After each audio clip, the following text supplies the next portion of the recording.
La WWE adore se faire mousser, mais la réalité des chiffres ne trompe pas. Il y a quelques mois, je vous avais parlé des attentes et des pièges autour de l'arrivée de Monday Night Raw sur Netflix. Et c'est l'heure du bilan. Il n'y a pas d'arrangement, pas de léchage de fesses, pas d'hypocrisie, seulement la vérité pure et dure. Et une question, est-ce que Raw sur Netflix est un triomphe ou un désastre? Mettez-vous en mode YouTube and chill, prenez-vous un café bien corsé et parlons vrai bon sang.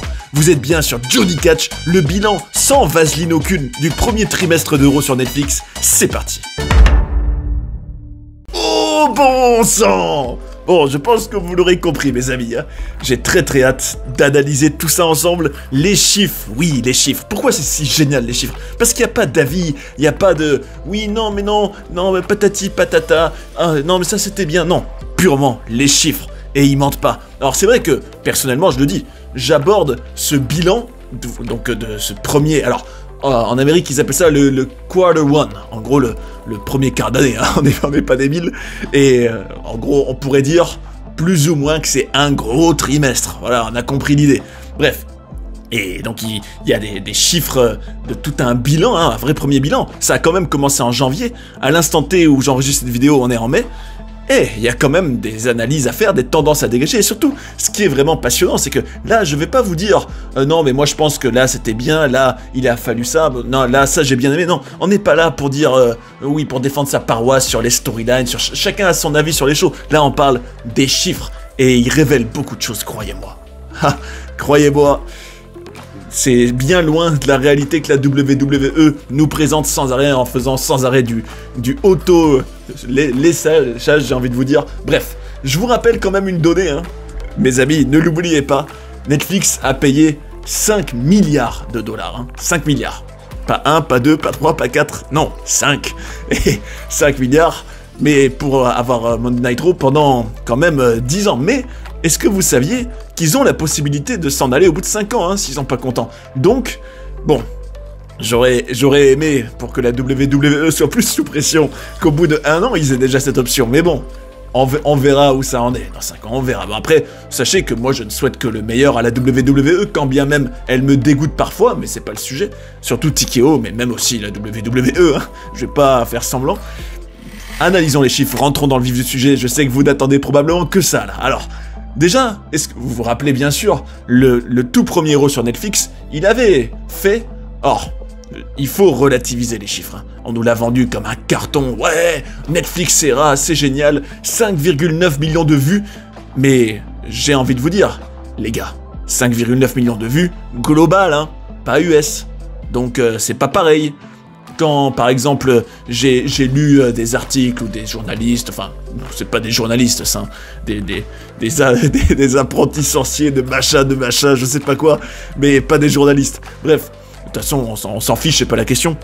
En gros, ce que je reproche à, par exemple, des personnes qui ont analysé ce chiffre-là, c'est d'avoir fait comme si c'était, c'est comme en gros quand il y avait 1,3, 1,4 million en Amérique sur USA Network, maintenant on est passé à 5,9, ouais mais non, mais c'est global, donc c'est pas comparable du tout, c'est environ, on va dire, oui, 6 millions, mais dans le monde entier, hein, pas qu'en Amérique. Donc ça déjà, je trouve que ça fait relativiser, parce que c'est vrai que tu te dis, ah tiens, on est passé à 6 millions de personnes d'un coup qui regardent, non, pas du tout, vraiment pas du tout. D'ailleurs, sachez que tout le système de comptage de Netflix est vraiment rien à voir avec ce qu'on avait l'habitude de faire pour le USA Network quand Raw a été sur le USA Network pendant des années. Là, c'est un système, c'est sur 7 jours déjà. Donc déjà, je trouve que ça, c'est pas très juste, hein. Je trouve que là, Netflix, bon, il donne ces chiffres-là, bon. Et après, c'est sûr que c'est le streaming, hein. C'est pas fait pour du direct en principe. Les gens regardent quand ils veulent, à tout moment, et c'est justement ça qui fait la force aussi de Netflix. Mais c'est vrai que c'est quand même différent de si tu prends les audiences, genre le lendemain matin du show, tu te dis, alors en direct, combien on a eu de personnes? Non, sur 7 jours, faudrait, pour être totalement juste et comparer de manière équitable, faudrait prendre en gros les vues que faisait au total sur une semaine un Raw sur USA en décembre par exemple, en cumulant ceux qui revoyaient d'une manière ou d'une autre en replay, ceux qui regardaient donc sur YouTube des segments, enfin tous les segments. Donc c'est quand même, en gros, ce que je tiens à vous dire les gars, c'est que faut pas juger hâtivement en se disant ouais c'est super, non, il y a plein de données qui rentrent en compte. Sachez que le tout premier Raw, mais tout ça, retenez-les bien parce que quand on va comparer au prochain, vous allez vite déchanter, croyez-moi. Enfin, ceux qui croyaient que c'était un carton, hein. Mais après, ça se trouve, vous étiez déjà totalement lucide dessus. Enfin, chacun a son avis, évidemment, sur la question. Mais sachez que le fait est que, pour vous donner une idée du potentiel, il y a eu 17,7 millions d'heures de visionnées pour le premier Raw sur Netflix. C'est juste pour vous donner un aperçu donc, du potentiel, et ça avait été, en gros, le contenu numéro 4 sur Netflix cette semaine-là, dans le monde, numéro 5 aux États-Unis. Bon, en soi, tu dis, bon, ça veut dire qu'il y avait 3 autres contenus, des séries, hein, vous savez ce qui cartonne le plus sur Netflix, d'ailleurs, on va en parler plus tard, qui marchaient mieux. Bon, après, ça c'est logique, hein, n'oublions pas qu'on parle de catch. Le catch, c'est quand même moins mainstream qu'une série, évidemment. Et donc, si on compare au 13 janvier, la semaine suivante, la semaine 2, alors, est-ce qu'ils ont maintenu ce bon chiffre qui était si génial a priori, qui devait lancer une nouvelle ère? Réalité, 3,7 millions de vues globales, 8,2 millions d'heures visionnées, et donc là, une tendance qui se dégage, déjà très claire, hein. 3,7, 5,9, ça fait presque, bon, approximativement, en tout cas, presque une moitié de tous ceux qui avaient regardé, enfin, dans le monde entier, hein, le premier Raw, qui n'ont pas regardé. Donc, ils ont perdu presque de la moitié de leur audience en une semaine. Et ça se vérifie dans le nombre d'heures visionnées, hein, puisque là, pour le coup, c'est même plus de 2 fois moins d'heures visionnées. Ça veut dire que non seulement il y en a moins qui ont regardé, mais ceux qui ont regardé ont proportionnellement, genre encore même pas regardé probablement en entier le show. Donc, qu'est-ce qu'on en déduit? Premier élément purement analytique, la WWE, à travers ce deuxième Raw, n'a pas su garder ses spectateurs, n'a pas su donner envie de revenir, n'a pas su créer un intérêt, créer une attractivité, peut-être dès la fin du premier épisode, pour donner envie aux gens de revenir, tout comme dans une série d'ailleurs. Il y a eu peut-être aussi un manque de continuité, des histoires qui ont été racontées dans le premier épisode qu'on n'allait pas retrouver dans le deuxième, et donc il n'y a pas de hasard. Et d'ailleurs, je me rappelle que j'avais déjà été énervé à l'époque en me disant mais ils sont où alors? Il n'y a pas de Roman Reigns, il n'y a pas de John Cena, il n'y a pas de The Rock évidemment, il n'y a aucune suite, on repasse en gros à tous les trucs habituels, bah, évidemment que ça va faire beaucoup moins bien. Enfin bref, on va continuer. 27 janvier, là on est juste avant le Royal Rumble. Alors vous pourriez dire, là on dégage une première tendance, hein, on peut voir donc le mois de janvier, l'évolution qu'il y a eu, bah là c'est encore pire. Accrochez-vous les gars là. 2,9 millions de vues, et tout ça c'est global, hein. Donc rendez-vous compte, vous prenez proportionnellement, bon c'est vrai que le cœur des abonnés Netflix il est aux États-Unis, mais quand bien même, ça veut dire que c'est encore moins en réalité aux États-Unis, hein. Et ça veut dire que par rapport au tout premier Raw et celui juste avant le Rumble, qui était censé donc construire tout le Rumble, on a perdu officiellement la moitié, hein, de l'audience. Donc un mauvais travail, hein, c'est factuel, il n'y a rien à dire, c'est factuel, un mauvais travail scénaristique, et en termes en tout cas de purement création du show, pour garder les abonnés devant Monday Night Raw. Puisque sachez aussi que le Raw juste avant le Rumble a fait 6,6 millions d'heures visionnées et était numéro 9 dans le monde. Ce qui est moins bien que 4, hein. Il était malin, le Johnny. Et 6,6 millions d'heures visionnées, bah, c'est encore plus pourri que les deux précédents, hein. Alors là, on pourrait quand même se poser une grande question. Là, il y avait le Rumble. Le Rumble, vous savez, Jey Uso qui l'a gagné. John Cena qui était en quête pour tenter, alors il n'avait pas encore fait le heel turn, hein, de l'emporter. Il y avait aussi eu ce qui s'était passé entre Roman Reigns, CM Punk, Seth Rollins, tout ça. Donc on pouvait se dire, le Rumble, en plus quand on nous le vend comme un truc, ouais, ça a fait plein de vues, c'est génial, highest grossing de je sais pas quoi, ouais. Alors, ça veut dire qu'il y a eu un regain d'intérêt après le Rumble. Il a fait beaucoup d'effets, non, sur les abonnés Netflix? Réponse, 3,1 millions de vues globales, donc 200 000 de plus par rapport à la semaine précédente. Mais surtout, 6,1 millions d'heures visionnées, ce qui est moins que la semaine précédente. Donc, ça veut dire qu'il y en a peut-être 200 000 qui sont revenus parce qu'ils se sont dit « Ah, tiens, le Rumble, qu'est-ce qui s'est passé ?» Mais en voyant concrètement ce qu'il y a eu dans le show, bah, ils ont moins regardé. Bon, après, c'était quand même numéro 7 dans le monde et numéro 3 aux États-Unis. Donc, en tout cas, pas d'évolution significative. Est-ce que vous saisissez ce que je suis en train de vous montrer, là, les amis? Et c'est des faits, hein, c'est que des faits, là. Ensuite, 24 février, juste avant Elimination Chamber. Alors, rappelez-vous, à ce moment-là, on a donc la carte de Chamber. On savait aussi, alors même si The Rock lui était à SmackDown, hein, c'est à SmackDown qu'il est apparu, pas à Raw. Et bref, en tout cas, on savait qu'il y aurait l'affiche du Chamber, patati patata. Donc, est-ce que à ce moment-là, la route vers Chamber et le dernier show juste avant a quand même eu plus de succès que celle vers le Rumble? Réponse, 2,6 millions de vues globales juste avant Chamber, et 5,5 millions d'heures visionnées. C'est tout simplement le pire depuis le début. Rendez-vous compte, hein, on parle du Go Home, comme on l'appelle, vous savez, le dernier Raw avant un PLE, Premium Live Event. C'est censé être quand même celui qui te hype à fond pour le Premium Live Event. Et là, pire nombre de vues globales. Donc là, d'ailleurs, on peut largement imaginer, mais on va en parler plus tard. Soyez rassurés, on va tataner. Alors, en gros, on peut se dire que là, c'est équivalent, en gros, largement, hein, de ce qu'il faisait sur le USA Network. Hein. Tu te dis, oui, t'enlèves en gros les spectateurs du monde entier, tu gardes que les États-Unis, c'est kiff-kiff, hein, 2,6 millions. Bref, à ce moment-là, une tendance qu'on peut quand même observer, c'est que le 3 mars, juste après le heel turn de John Cena, Elimination Chamber, The Rock, Cody Rhodes, tout ça, il y a eu 3,1 millions, donc on avait retrouvé un peu donc de téléspectateurs, enfin d'abonnés Netflix, hein, vaut mieux les appeler comme ça.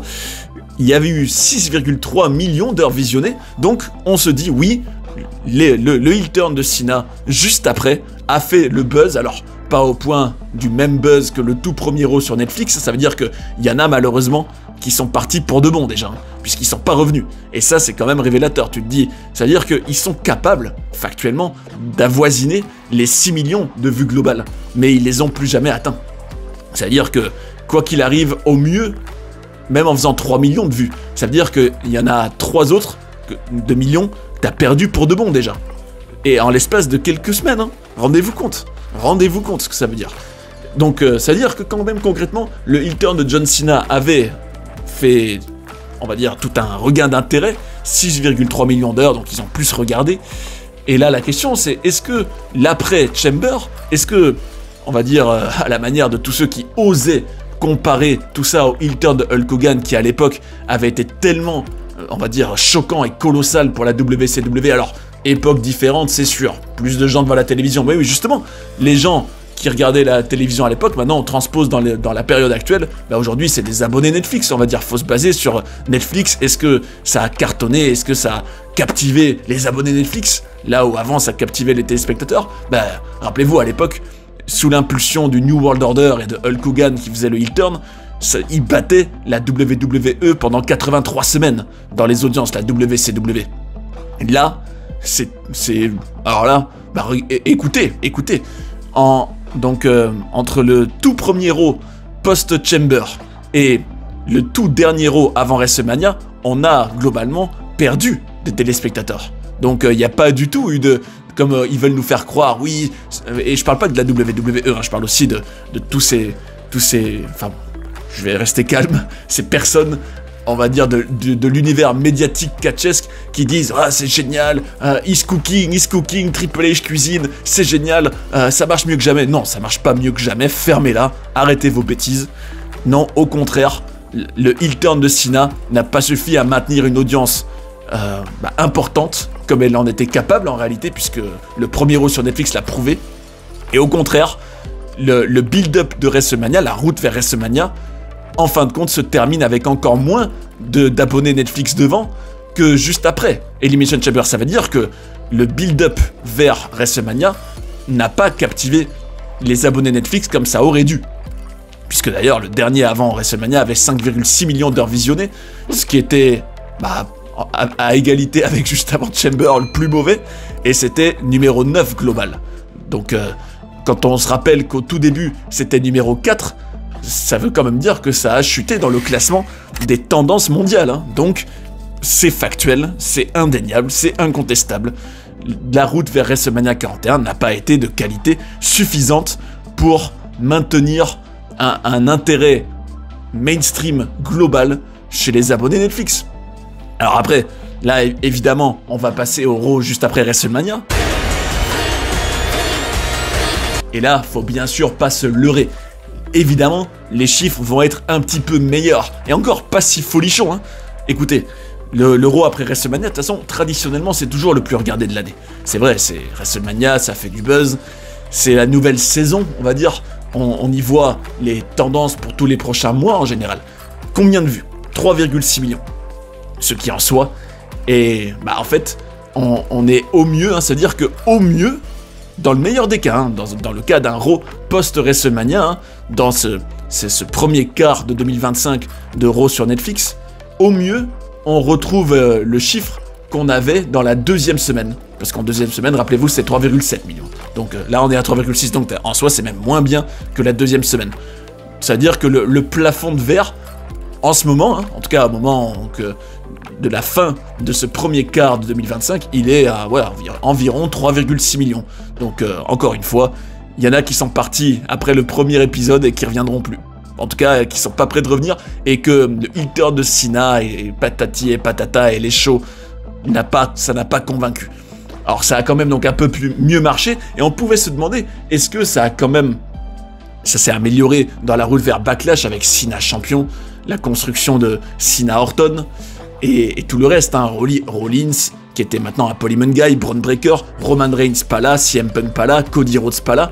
Est-ce que tout ça, comment ça s'est passé en gros les audiences? Bah, je vais vous le dire, le Raw du 28 avril, qui était donc en pleine route vers Backlash, faisait 3 millions de vues globales. Et je rappelle encore que c'est que sur une semaine, et même pas en live, hein. Donc j'imagine même pas ce que ça donne en live sur le moment, hein. J'imagine même pas. Si c'est 3 millions global, donc concrètement, bah, on est encore revenu aux chiffres qui sont... Bah, après, vous pourriez me dire, il y a une stabilité dans le négatif, hein. Enfin, dans le négatif, tout est relatif évidemment, hein. Ça pourrait être encore pire, c'est vrai, mais en tout cas c'est certainement pas un triomphe, hein. Non, non, non, non, non. Mais c'est vrai qu'on se dit, oui, il y a une stabilité autour de environ, parfois jusqu'à 2,6 millions en bas, parfois jusqu'à 3,6 en haut, mais voilà, on est autour de 3 millions de vues globales pour ce premier quart de Raw sur Netflix. Et j'aimerais vous donner des données pour que vous donnez des données. Bref, j'aimerais que vous compariez avec d'autres contenus. Sachez que la série Adolescence sur Netflix, qui était un peu la série en vogue là, début 2025, elle avait fait 6,5 millions de vues en une semaine. À titre de comparaison, hein. C'est vous dire quand même le potentiel qu'a un contenu sur Netflix. Et sachez aussi, d'ailleurs, ça peut quand même nous faire dire que le tout premier Raw sur Netflix, qui lui était à 5,9, hein, n'était pas si loin de ce qu'a fait la série Adolescence en une semaine, hein. Donc tu te dis, ça veut dire que en soi, les abonnés Netflix, ils avaient envie de découvrir, ils avaient envie, mais on n'a pas su les retenir. C'est ça la vraie leçon. Et sachez que la série You, elle, en 4 jours, faisait 10,1 millions de vues globales, hein. Donc encore une fois, on voit le potentiel. Mais surtout, voilà en gros ce que je vous donne comme analyse selon moi. Et d'ailleurs, dites-moi en commentaire, qu'est-ce que vous pensez de ces chiffres? Est-ce qu'ils vous déçoivent? Est-ce que vous vous dites, bah, j'avais espoir qu'avec la Netflix era, ça devienne à nouveau un phénomène global, que ce soit un peu l'attitude era, mais à l'ère du streaming? Bah, ou alors, si vous dites, bah non, non, non, non, non, c'est très bien tout ça pour la niche qu'est le catch, c'est super. Et que vous pourriez aussi, comme le font les Dave Meltzer et compagnie, trouver plein d'arguments pour dire « Mais non, il y avait ça en face, il y avait ça, il y avait la concurrence de ça. Oui, mais c'est une période, il y a moins de monde et tout. » Non. Il faut pas trouver d'excuses. La preuve, c'est que quand les gens ont envie de regarder et quand il y a quelque chose d'attractif, en l'occurrence, premier épisode sur Netflix, il y a possibilité de faire quand même bien plus de vues. Bref. Donc qu'est-ce qu'on constate? On constate que en soi, si tu te dis que ça c'est que du global, ça veut dire que en soi, bah il n'y a pas une différence colossale par rapport aux audiences que ça faisait époque USA, hein. Parce que si tu te dis, bon tout ça c'est des vues globales, tu te dis bon, tu te dis proportionnellement, bon là, le cœur est en Amérique, mais en soi tu te dis bon bah finalement, ça veut dire quoi? Ça veut dire que ceux qui regardaient déjà époque USA, donc tous les mois d'avant, les années d'avant, j'ai envie de dire, le cœur d'audience qui regardait sur USA, on va dire que, même s'il n'est pas énorme, il a été suffisamment fidèle et loyal pour aller sur Netflix et se payer l'abonnement. C'est ce qu'on peut en déduire, hein. On se dit, oui, en gros, si on va dire, si on fait un parallèle, si en gros, il y a autant de personnes qui regardent aux États-Unis que sur Netflix qu'à l'époque sur la chaîne télé USA, ça veut dire que oui, donc, ils ont su garder ceux qui étaient déjà là, et eux, ils sont hyper fidèles, et ça m'étonne pas. Ça m'étonne pas, parce que, on le sait, ceux qui regardent encore la WWE en 2025, qui regardent chaque semaine, ils partiront plus. C'est très important. Alors, respect, évidemment. Là, c'est bien. C'est bien, hein, avoir des passions à ce point-là, et suivre coûte que coûte, quand bien même le produit est peut-être moins bon, ou quoi. Tant mieux, au contraire. La WWE, ils en sont très heureux. Mais ça veut dire que, encore une fois, oui, non, ça veut dire que ceux qui sont allés sur Netflix, bah, c'est pas vraiment des nouveaux téléspectateurs, c'est pas des nouveaux fans. Non, c'est juste qu'ils ont réussi à faire venir, ils ont réussi à convaincre ceux qui regardaient déjà de payer. Et ce cœur de cible, c'est lui qui les suit coûte que coûte, qui est prêt à payer des milliers de dollars pour assister à des shows, tout ça, mais des vrais nouveaux, il y en a pas vraiment, hein. Il y en a pas vraiment, donc la WWE qui se prétend comme un phénomène global et tout, non, ne parvient pas à conquérir sur du long terme, sur plusieurs mois vraiment, et encore, on parle même pas de plusieurs années, à conquérir de nouvelles personnes. Et d'ailleurs, ça me fait passer sur un autre point très intéressant, accrochez-vous. Parce que qu'est-ce que je me suis dit? Je me suis dit, dans ma testasse, Netflix, qu'est-ce qu'ils attendent pour, en gros, avoir leur investissement rentabilisé? Quelle est la pression qu'ils peuvent mettre à la WWE? Ce serait... Alors, moi, ce que je me disais avant, c'était, oui, en ayant investi autant de milliards, forcément, qu'ils veulent avoir un retour sur investissement, ils veulent avoir plein de nouveaux abonnés. Sauf que, si on s'intéresse à la communication de Netflix début 2025, on se rend compte que non. En fait, ce qu'ils visent, c'est pas plein de nouveaux abonnés. Et ça fait quand même changer la donne, parce que tu te dis, c'est vrai que si... en gros, ils avaient acheté les droits de Monday Night Raw dans le but de faire venir plein de nouvelles personnes dessus, sur Netflix. Là, oui, on devrait regarder le nombre d'abonnés. Mais, en fait, ils ont expliqué dans leur bilan du premier quart de 2025 que maintenant, d'ailleurs, ils ne veulent plus dévoiler le nombre de nouveaux abonnés, mais au contraire, ils se focalisent sur les revenus et l'argent. Alors moi, personnellement, les fidèles, mes beautés, vous le savez, moi tout ça, ça m'écœure. Bon après, c'est du business, hein, c'est de l'argent, c'est logique, c'est sûr, mais quand je lis ça, je me dis oui, mais c'est quand même, je sais pas, mais vous êtes une plateforme, vous avez envie de conquérir plein de nouvelles personnes, de faire toute une expansion internationale, globale, encore plus énorme, et captiver les gens, captiver plein de gens, les faire rêver. Non, ils veulent argent. Bon après, la dure réalité, je vous l'avais promis, la vérité pure et dure. Netflix, ils ont dit, nous on vous donne plus le nombre de nouveaux abonnés, on vous donne les revenus, et pour le premier quart de 2025, on a gagné 10,54 milliards.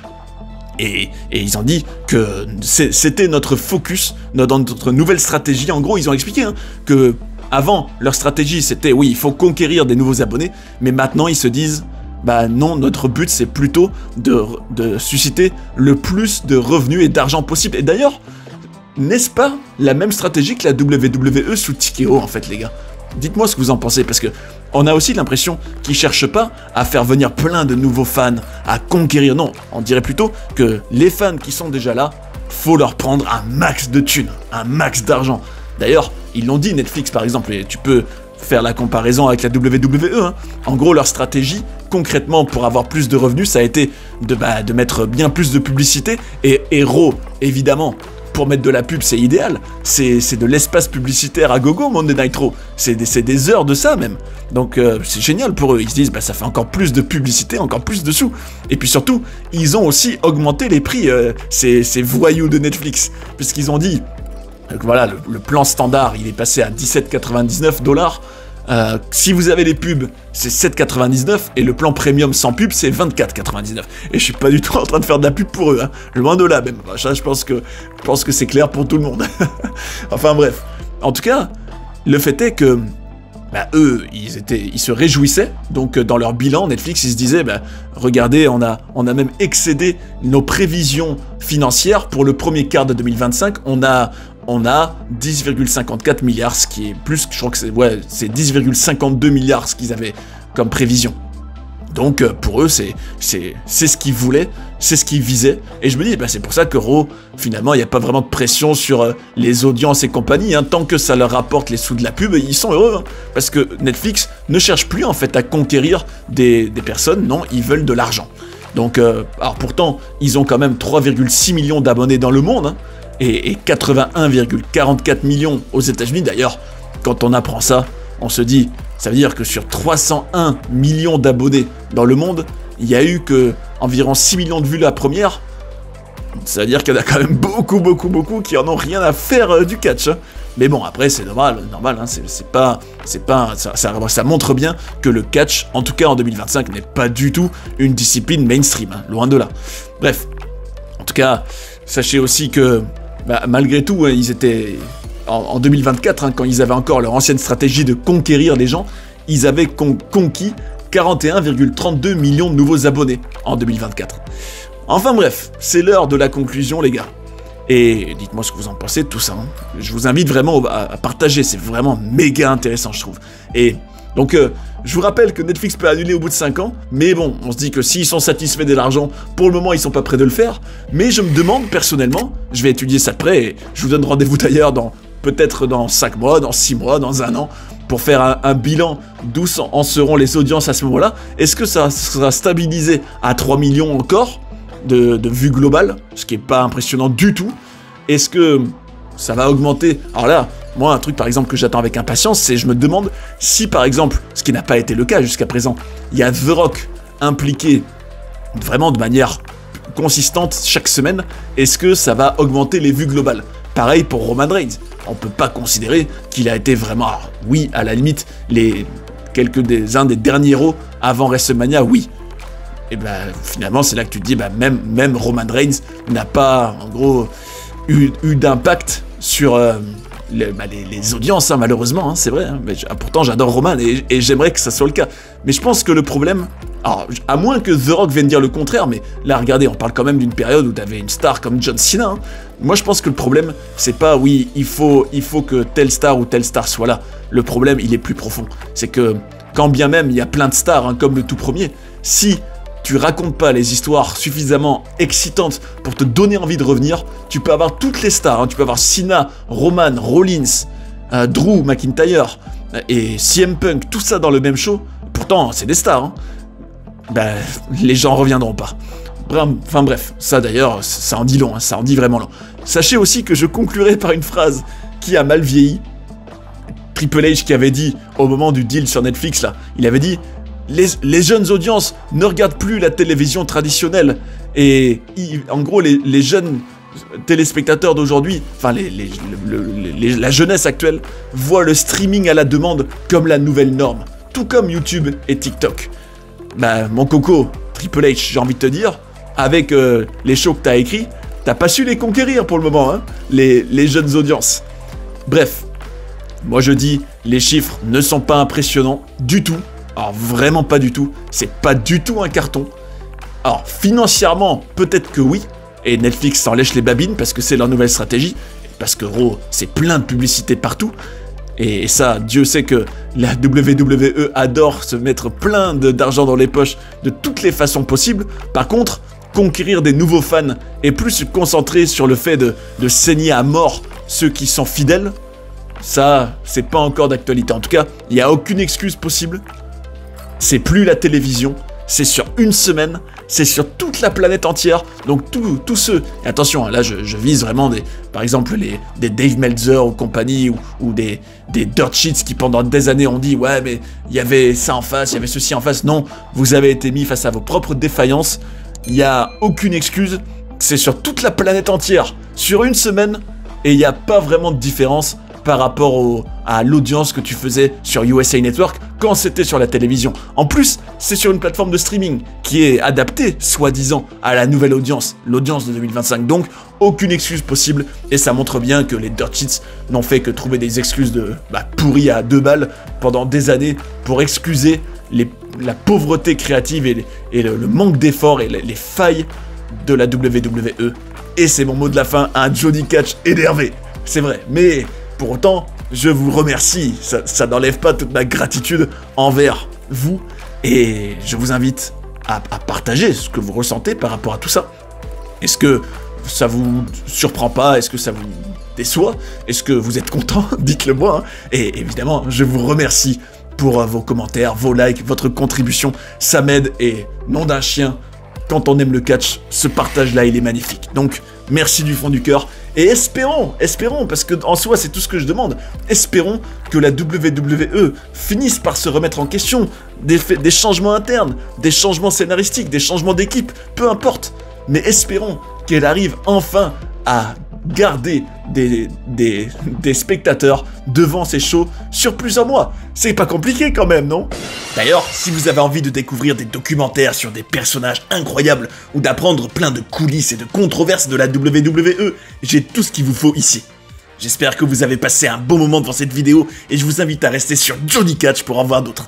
A tout de suite. And that's the bottom line, 'cause Stone Cold said so.